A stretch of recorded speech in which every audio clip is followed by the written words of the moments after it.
Hello दोस्तों। चलिए आज हम लोग चैप्टर क्लास 6 का हिस्ट्री पढ़ेंगे, जिसका नाम है भोजन संग्रह से उत्पादन तक। इसका आज लेक्चर नंबर 3 1 और 2 हमने पढ़ा दिया है। ठीक है, इसी का प्लेलिस्ट आपको मिल जाएगा।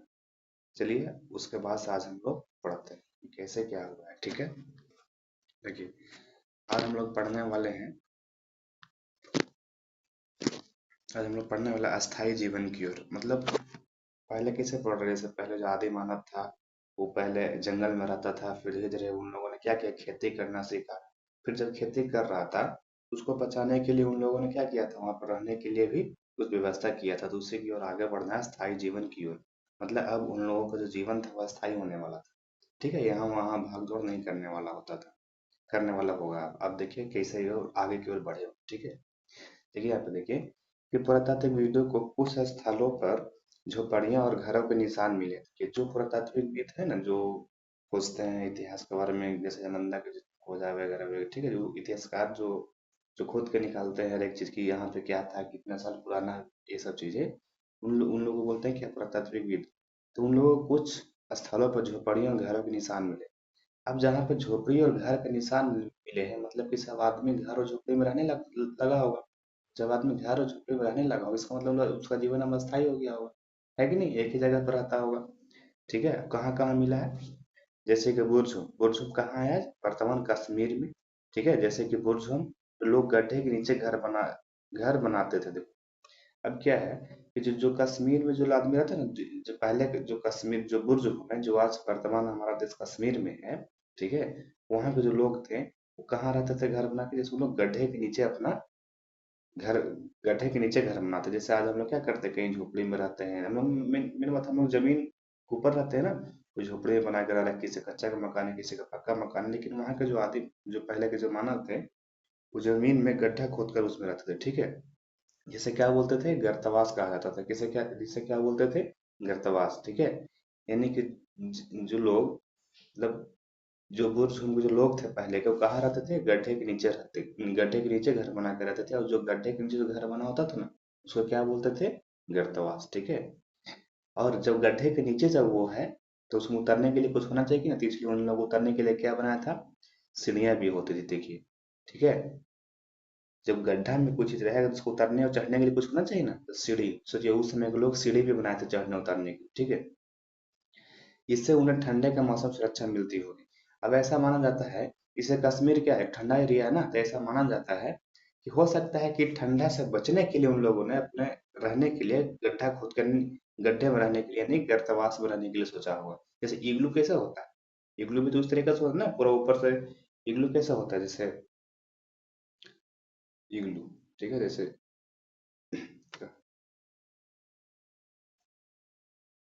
देखिए इग्लू कैसा होता है। आप लोगों ने ऐसा किसी पिक्चर में देखा होगा, इसे ऊपर तो इस तरह के को होता है। ठीक है, वैसे होता है ना इग्लू, इस तरीके से इसके अंदर लोग रहते हैं। ठीक है, तो आज का जो आदमी होगा जो ठंडा एरिया में जो रहता है वो इग्लू बना के रहता है। इससे क्या मिलता है, ठंडा से उनको राहत मिलता है। ठीक है, तो वही पहले के लोग जो आदि मानव थे वो इग्लू नहीं बना सकते थे। लेकिन क्या हो रहा है, क्यों कर रहा है, उतना नहीं जानते होंगे। उतना तो कैसे आदि मानव इतना कहाँ से अभी विकसित हो पाया कैसे बना कर, इसलिए उन लोगों ने क्या करता था, उन लोग क्या करते थे, गड्ढे के नीचे में घर बना के रहते थे, जिसको क्या बोलते हैं, गर्तवास। वो उसको उतरने और चढ़ने के लिए सीढ़ियां भी उसमें होती थी। ठीक है, और ऐसा लगता है कि उन लोगों ने ऐसा इसलिए किया होगा ताकि उन लोग ठंडा से उन लोग बच सके। ठीक है, देखिए यहाँ लिखा हुआ है ना सुरक्षा मिलती होगी। पुरातत्वविदों को झोपड़ियों के अंदर और बाहर दोनों ही स्थानों पर आग जलाने की जगह मिलती है। जो पुरातत्वविद है ना, तो जहां जहां झोपड़ी मिला है वहां पे पता चला है कि आग जलाने की जो जगह है ना, वो झोपड़ी के अंदर भी है और बाहर भी है। तो ऐसा लगता है कि जो लोग जो मौसम के अनुसार जो है अपना खाना घर के अंदर और बाहर पकाते होंगे। जैसे देखिए आज हम लोग के घर में तो वही होता है ना गाँव में, जैसे ठंडा के दिन में हम लोग क्या बनाते हैं, खाना बाहर बनाते हैं या छत पे बनाते हैं, ताकि क्या लग धूप धूप लग सके। ऐसा होता है कि नहीं, वही गर्मी के दिन में, बरसात के दिन में हम लोग क्या करते हैं, घर के अंदर हम लोग खाना बनाते हैं। ऐसा होता है कि नहीं हमारे गाँव में भी। सोचिए कि आज से हजारों साल पहले का जो आदमी था वो भी यही काम कर रहा था, और जो वह काम कर रहा था वही काम आज भी हम लोग ये कर रहे हैं। तो सोचिए कि ये टेक्नोलॉजी हमारा कितना पुराना है कि नहीं। पहले का आदि आदि मानव भी वैसे कर रहा था और हम भी वही कर रहे हैं। ठीक है, आगे देखिए और क्या मिला है कि बहुत सारे जगहों पर पत्थर के औजार मिले और कहीं कहीं जगह पे क्या मिला है कि पत्थर का औजार भी मिला, ठीक है। तो इस इनमें से कई ऐसे औजार भी मिले हैं जो पूरा युगीन है, जो जो इनमें से औजार जो हैं वो ऐसे कितने भी औजार मिले हैं जो क्या है, पूरा पाषाण के। पहले हम लोग पढ़ चुका है पूरा पाषाण युग के बारे में, ठीक है। पूरा पाषाण युग उपकरणों से भिन्न है, सॉरी, पूरा पाषाण युग उपकरणों से क्या है, भिन्न है, मतलब भिन्न मतलब अलग होता है। ये जो भिन्न लिखा हुआ है ना, भिन्न भिन्न मतलब अलग, सबसे अलग होता है, ठीक है। जैसे जो हम लोग का औजार जो पूरा पाषाण युग में जो मिला था ना, उससे अलग है, इसलिए इसे क्या कहते हैं, नव पाषाण युग का माना जाता है। मतलब जैसे पहले मान लीजिए कि पहले का जो हथियार था, छोटा छोटा था ना, और पत्थर का था। अब क्या होगा, हथियार हो सकता है बड़ा हो गया होगा, या ज्यादा नुकीली हो गया होगा हथियार, हो सकता है कि नहीं। पहले ज्यादा भारी के अलावा अब हल्का हथियार हो गया होगा, हल्का हल्का चीजों से करता होगा लोग हंटिंग। इसलिए इसको क्या बोलते हैं, नव पसंद, मतलब नई न्यू डेवलपमेंट कर रहा है, इसलिए इसको नव नव पाषाण युग के रूप में, नव पाषाण युग का माना गया है, ठीक है। इनमें इनमें वे औजार भी हैं जिनके धार को और अधिक पैना करने के लिए उन पर पॉलिश चढ़ाई जाती थी। देखिए, पैना मतलब होता है, और उसको क्या होता है, मतलब तेज बनाने के लिए, जिससे काट सके, मतलब पूरा, और उसको काटने के लिए, शार्प करने के लिए, ठीक है। उसको क्या है, उसको साफ करने के लिए क्या करता था, उस पे पॉलिश चढ़ाया जाता था, ठीक है। देखिए, ओखली और मूसल का भी, ओखली और मूसल भी मिला है, ठीक है। जो पहले का जो आदि मानव था उसके घर के घर में औजार के अलावा क्या क्या मिला है, ओखली भी मिला है, ओखली और मूसल मिला है। इन दोनों का प्रयोग किसमें किया जाता था, अनाज और वनस्पतियों से प्राप्त अन्य चीजों को पीसने के लिए किया जाता था, ठीक है। जो ओखली का हम लोग आज भी क्या करते हैं, उसी से के लिए तो करते हैं, कूटते हैं, मसाला कूटते हैं, उसमें वगैरह वगैरह करते हैं कि नहीं। और आज भी देखिए यहाँ पे लिखा है ना कि आज हजारों साल बाद भी ओखली और मूसल का प्रयोग अनाज पीसने के लिए किया जाता है। सोचिए, पहले का जो आदि मानव था, 1000 साल पहले था, वो भी ओखली का उन लोग सबसे पहले प्रयोग किसमें किया है, अनाज को पीसने या कूटने के लिए, और वही क्रम में हम लोग भी वही कर रहे हैं, ठीक है। उसी तरह प्राचीन प्रस्तयुगीन औजारों का निर्माण और प्रयोग लगातार होते रहा, ठीक है। और उसी तरह और भी कई चीजों का प्रयोग हम लोग आज भी इसे करते रहे, और उन लोगों ने भी ऐसे करते रहा था, ठीक है। उस औजार हड्डियों से भी बनाए जाते थे। कुछ जो औजार थे वो हड्डियों से भी बनाए जाते थे, जैसे कुछ तो औजार पत्थर से अधिकतर बना होगा, लेकिन उसमें कुछ औजार हड्डी से बना होगा। हड्डी वाला तो और तेज होगा ना, पत्थर से वो हल्का भी होगा, क्या है कि डेवलपमेंट हो रहा है ना, इसी इसी कारण इसको क्या बोलते हैं, नव पाषाण युग, ठीक है। अगर देखिए,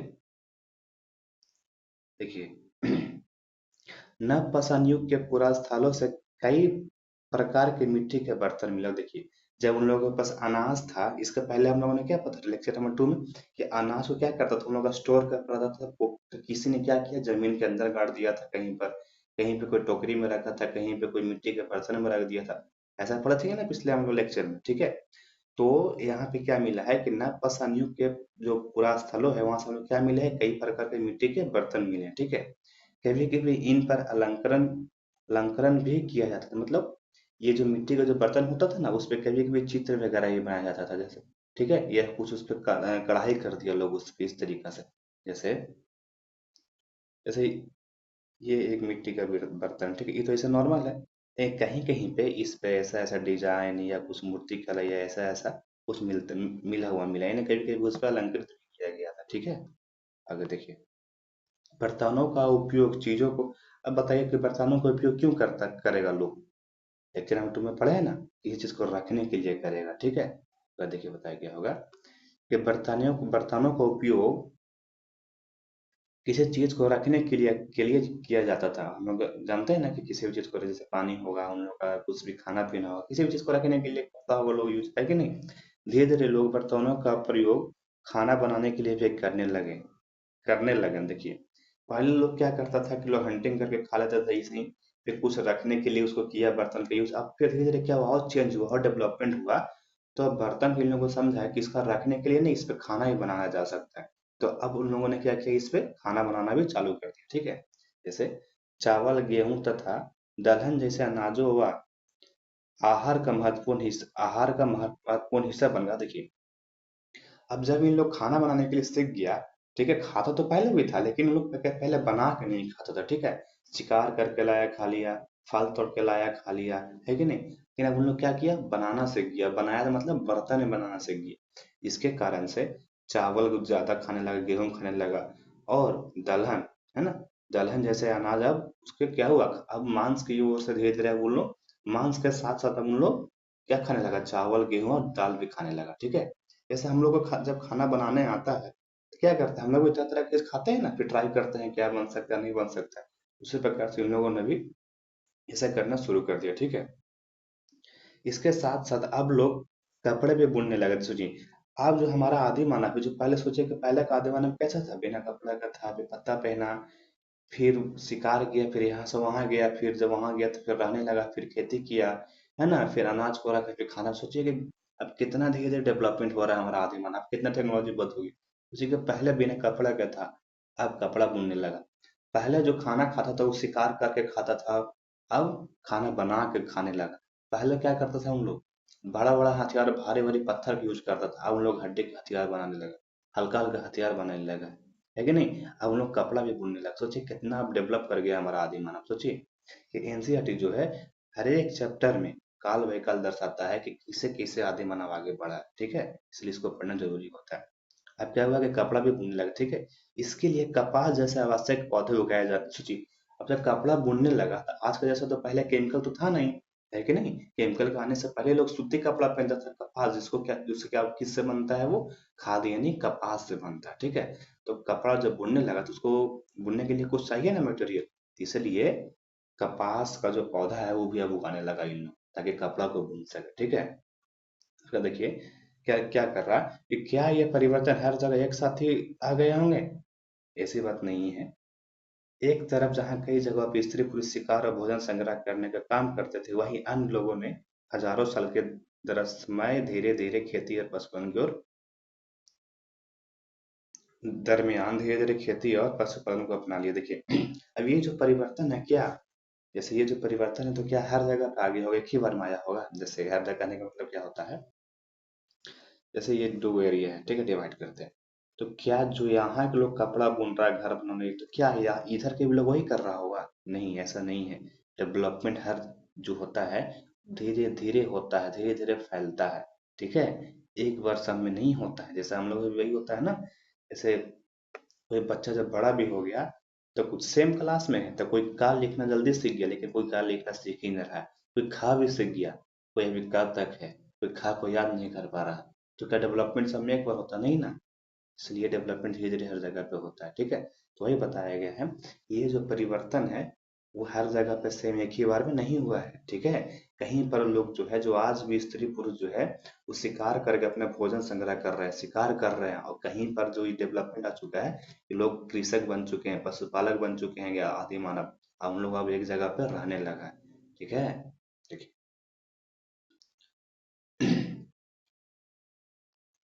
आगे क्या है, बहुत जगह देखिए, बहुत जगह लोग मौसम के मुताबिक, कि बहुत जगह लोग मौसम के मुताबिक बदल कर अपनी जीविका चलाया करते। देखिए अब बात भी सही है ना।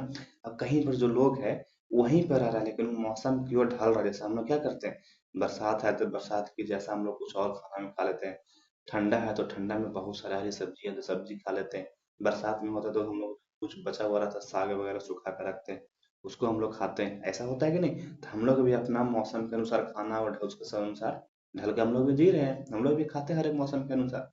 तो इन लोगों ने भी कुछ कुछ सीख गया, ठीक है। कुछ कुछ आदिमानव भी जो एक जगह पर रहते थे, उन लोगों ने भी अपने मौसम के अनुसार ढल कर जीना सीख लिया, ठीक है, जीविका चलाया करता थे, ठीक है। जैसे कि से हम मान लीजिए कि बरसात आने वाला है तो पानी हो रहा है ना, तो कुछ उससे कुछ सीख लिया कि अच्छा कुछ स्टोर करके रख देते हैं कि हमारा खाना खराब ना हो। ठंडा आने वाला है तो कुछ और लकड़ी जुगाड़ कर लिया, है ना, बहुत सारे मीट को रख लिया, अरे वगैरह वगैरह उस समय का चीज होता है, समझ गए, चल जाएगा होते हैं। अब क्या है, अन्य रीति रिवाज, जैसे आज भी रीति रिवाज है ना, तो हो सकता है क्या उस समय रीति रीति रिवाज नहीं होगा, क्या होगा उसमें रीति रिवाज या नहीं, उसी का आंसर हम लोग के यहाँ पे मिला, ठीक है। जैसे पुरातात्विक बहुत स्पष्ट रूप से इस बारे में कुछ नहीं कर सकते। देखिए जो पुरातात्विक है ना, वो एक पूरी तरह से अच्छा से नहीं बता सकते हैं कि ये रीति रिवाज था या नहीं था, किस प्रकार के साथ रीति रीति रिवाज क्या है, हम लोग पूजा करते हैं ये रीति रिवाज है कि नहीं? भजन है, कहीं पे चढ़ावा है वगैरह वगैरह का बहुत तरह के रीति रिवाज है।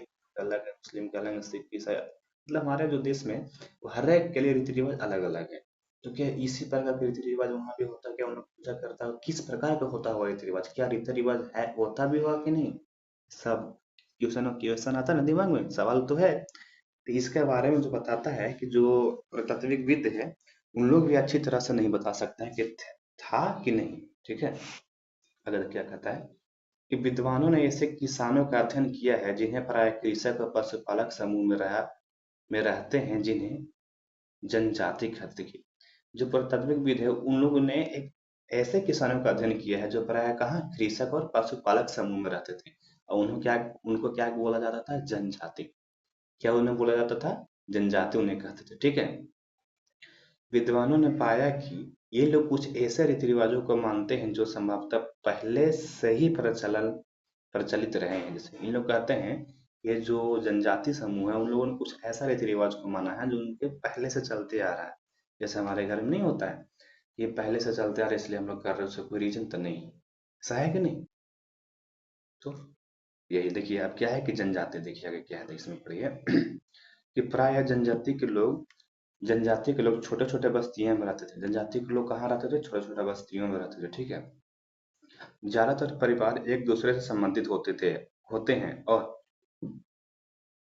इसी तरह से परिवार के समूह मिलकर जनजाति का निर्माण करते हैं। सोचिए कि कहते हैं कि जो जनजाति है वो प्राय मतलब ज्यादातर अक्सर एक छोटे से बस्ती में रहते थे। उन लोग एक दूसरे से परिवार से क्या होते थे? संबंधित रहते थे। ठीक है। और इस तरह से परिवारों के समूह मिलकर जनजाति का निर्माण करते थे। ठीक है। आगे क्या है नेक्स्ट पॉइंट कि जनजाति के सदस्य शिकार, भोजन संग्रह, खेती, पशुपालन और मछली पकड़ने जैसे पेशे अपनाते हैं। अक्सर महिलाएं खेती का सारा काम करती हैं। देखिए जो जनजाति का जो है ना सदस्य, वो क्या करता? शिकार करता है, भोजन संग्रह करता है, खेती करता है, पशुपालन करता है और मछली पकड़ता है। और इसमें जो फीमेल्स है वो अधिकतर खेती का काम करते हैं। खेती में कौन कौन सा? जैसे जमीन जमीन तैयार कर बीज बोना, पौधे की देखभाल कर पौधे की देखभाल करने से लेकर फसल काटने तक का काम शामिल है। जो जनजाति परिवार का जो अक्सर जो महिलाएं हैं जो अक्सर क्या काम करती हैं? तो जमीन तैयार करके उसमें बीज बोती हैं, फिर पौधों की देखभाल करती हैं, उसके काटती है। ठीक है। यानी खेती करती है मान लीजिए। ठीक है। बच्चे पौधे की देखभाल करते हैं और चिड़ियों और जानवरों को दूर भगाते हैं। अब देखिए उसमें जो बच्चे हैं, जनजाति में जो बच्चे होते थे उन लोग क्या करते थे? तो महिलाएं जो हैं ऐसा कर रहे थे, उनके साथ साथ बच्चे भी पौधों की देखभाल करते थे और चिड़िया और जानवरों को भगाते थे। ठीक है। ताकि वे पौधों और फसलों को नुकसान न पहुंचाए। तो पता है कि क्यों भगा रहे हैं उन लोग? ठीक है। महिलाएं फ, महिलाएं फसल दाव कर अनाज बुट्टी पीसती थी। देखिए और जो महिलाएं हैं ना वो फसल दाव कर क्या करती थी? अनाज कुटती पीसती थी। और जो जो ऊपर नहीं था मूसल और ओखली, उसमें महिलाएं क्या करती थी? उसको कम जो फसल को उसको कुटती भी थी। ठीक है। जब उग जाता था तो पुरुष आमतौर पर पशुओं के बड़े बड़े झुंडों को चराते हैं, जबकि बच्चे छोटे छोटे झुंडों को। अब बच्चे और क्या काम कर रहे हैं इसमें? जो पुरुष हैं वो तो बड़े बड़े झुंड जो जानवर होते थे उन लोगों के पास पालतू बनाता था, उसको बड़े बड़े झुंड को चढ़ाता चराता था। कौन? पुरुष लोग। और उसके साथ में जो बच्चा होता था जानवरों को छोटे छोटे झुंडों को चराते थे। ठीक है। यह जानवरों की सफाई तथा दूध निकालने का काम स्त्री पुरुष दोनों मिलकर करते थे। और जो जानवरों को जो सफाई है फिर उससे दूध निकालना है वो स्त्री और पुरुष दोनों मिलकर करते थे। ठीक है। उसी तरह दोनों मिलकर बर्तन बनाना, टोकरियां बुनने, औजार झोपड़ियां बनाने का काम भी साथ साथ करते हैं। ठीक है। और यहाँ पे क्या होता है कि उन लोग स्त्री और पुरुष मिलकर क्या क्या साथ में करते हैं? तो जानवरों की साफ सफाई, उसे दूध निकालने के अलावा बर्तन बनाना, टोकरी बुनना, औजार और झोपड़ियों को बनाना भी साथ साथ करते हैं। ठीक है। गाना, नाचना और घरों की सजावट उनकी जिंदगी का एक अहम अहम हिस्सा है। और ये जो जनजाति संग्रह है, उन लोगों का जो गाना है, नाच गाना है ना, घर का सजाना सजावट है, उसका उससे भी इन लोगों की जिंदगी का एक क्या है? अहम हिस्सा है। ठीक है। समझ गए कि जनजाति जो प्राय छोटे छोटे बस्तियों में रहते थे और ज्यादातर परिवार एक दूसरे से संबंधित होते थे। और महिलाएं क्या करती थी, बच्चे क्या करते थे, पुरुष क्या करते थे, और महिलाएं पुरुष दोनों मिलकर क्या करते थे, सब समझ में आ गया आप लोगों को? ठीक है। आगे बढ़ते हैं। अगर क्या है कि कुछ व्यक्तियों को नेता मान लिया जाता है। देखिए इसमें से जो जनजाति के जो कुछ व्यक्ति होगा ना उसको एक नेता मान लेगा, ठीक है। वे अनुभवी वे अनुभवी वृद्ध व्यक्ति, नौजवान योद्धा या फिर पुरोहित हो सकते हैं, ठीक है। और वो जो नेता किसको मान सकता है, हो सकता है कोई बूढ़ा व्यक्ति जो अनुभव लिया हो, या हो सकता है कोई यंग लड़का हो, या कोई पुरोहित हो उस टाइम का, उसको मतलब किसी को भी एक नेता बना सकता है ताकि वो एक गाइड कर सकते, एक गाइड कर सके सबको, और एक तरह से मतलब है ना उसके ऑर्डर पे चले लोग या उसके सब साथ साथ में रहे, ठीक है। वयस्क महिलाओं को भी उनके ज्ञान तथा अनुभव के लिए विशिष्ट सम्मान दिया जाता है। सोचिए कि आदि मानव भी जो है वो महिलाओं को उसके ज्ञान और उसके अनुभव के लिए एक अच्छा स्थान और अच्छा पहचान देता है। सोचिए कौन आदि मानव। आज हम लोग महिलाओं को क्या करते हैं, अब तो धीरे धीरे महिलाएं हमारी आगे बढ़ रही है सरकार के इस कई तरह की योजना से, लेकिन सोचे कि महिलाएं पहले कितनी अच्छी थी, फिर बीच में थोड़ा सा गड़बड़ा गई, ठीक है, सती प्रथा वगैरह वगैरह लेकर, लेकिन बेटर देन आगे की ओर अब बढ़ रही है, ठीक है। हम लोग से वो भी लड़के से तो अच्छी कर रही है लड़की, जैसे बीपीएससी में टॉपर देख लीजिए, आईएएस में देख लीजिए, कहीं पर भी हर एक फील्ड में गर्ल्स अच्छा कर रही है, ठीक है। आगे देखिए कि जनजातियों की संस्कृति परंपराएं बहुत समृद्ध तथा विशिष्ट होती है। देखिए तो जनजातियों की जो संस्कृति और जो परंपराएं है ना बहुत ही क्या होती है, समृद्ध और विशिष्ट होती है। इनमें उनकी भाषाएं, संगीत, कहानियां तथा चित्रकारी भी शामिल है। उनके अपने देवी देवता होते, सोचिए कि जनजाति में क्या होता है उसके जो सांस्कृतिक और जो परंपराएं हैं, उसमें क्या क्या शामिल है, भाषा, संगीत, कहानी और चित्रकारी भी शामिल है। और जो जनजाति होता है उसका अपना एक देवता भी होता है, ठीक है।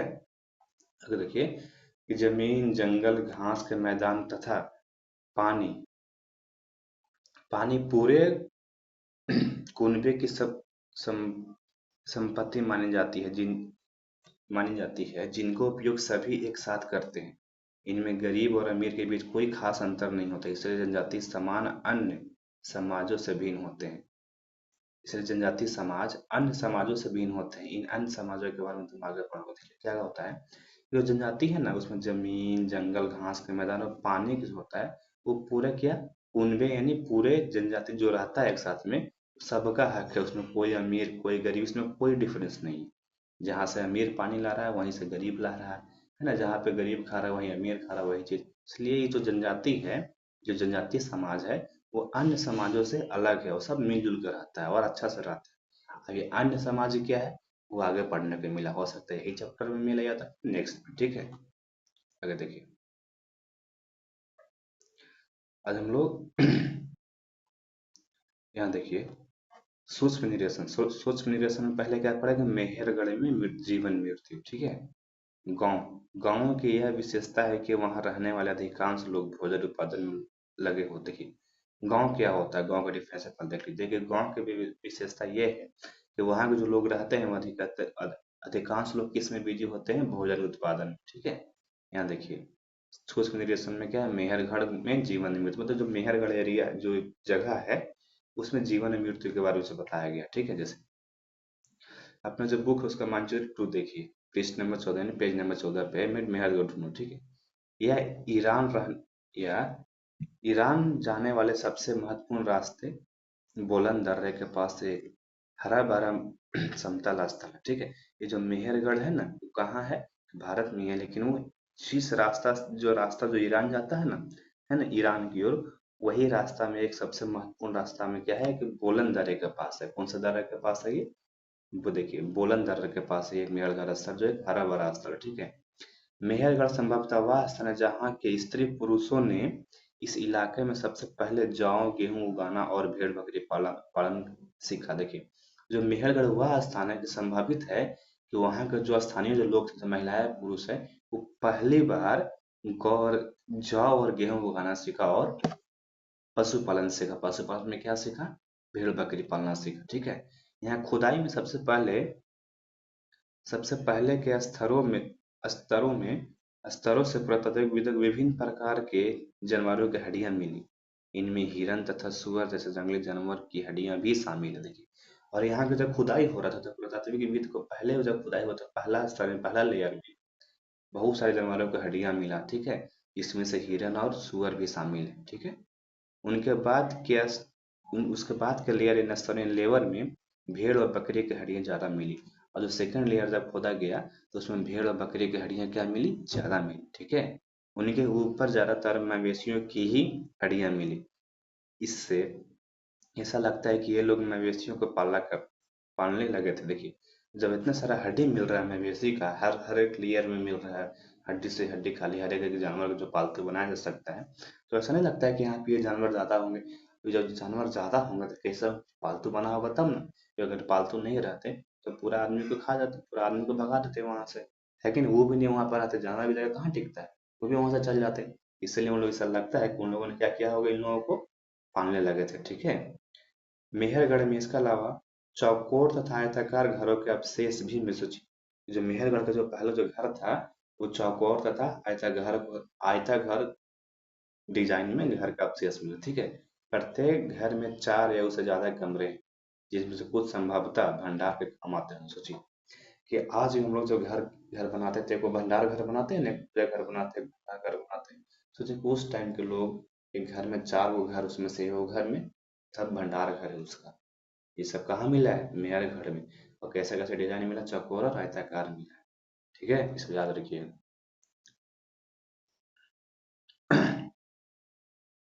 ठीक है, चलिए यहाँ ये आप लोगों को शॉर्ट नोट्स है, रुकिए इसे नहीं दिखेगा ये, पहले हम इतना कर देते हैं, ठीक। चलिए इसको रोक लीजिए, वीडियो को रोक लिए होंगे, हम आगे बढ़ते हैं, लिखने के लिए रोक लिए होंगे, ठीक। चलिए ये भी हो गया होगा, आगे बढ़ते हैं, ठीक है।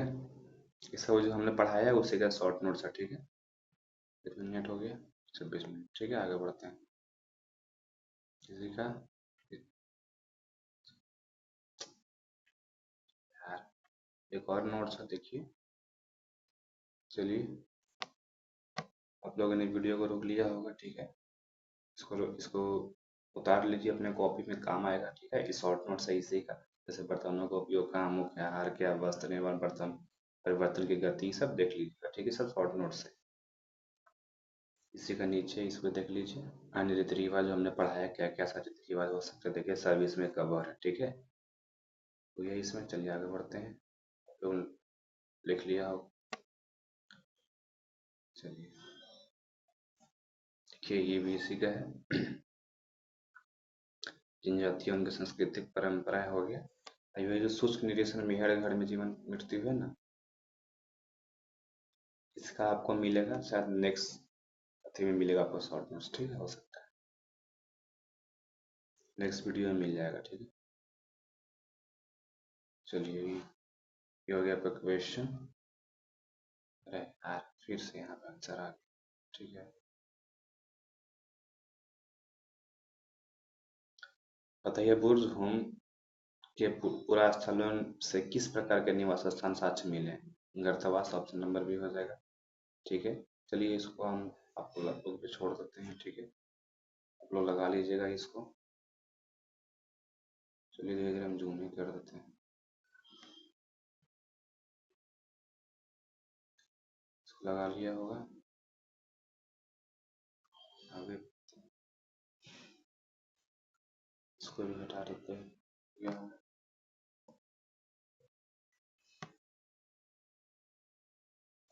चलिए ये भी हो, ठीक है। चलिए आगे बढ़ते हैं। इस इक्वेशन से क्या होगा आप लोगों को, देखिए इक्वेशन है ना, तो इससे क्या होगा आप लोगों को कि पूरा याद हो रहा है, ठीक है। आगे बढ़ते हैं। चलिए आज के लिए इतना ही, ठीक है। Thanks for watching. हाँ आप लोग इसमें कमेंट वगैरह करते रहिएगा कि क्या और क्या चाहिए, ठीक है। चलिए आज के लिए ही मिलते हैं नेक्स्ट वीडियो में। Thank you.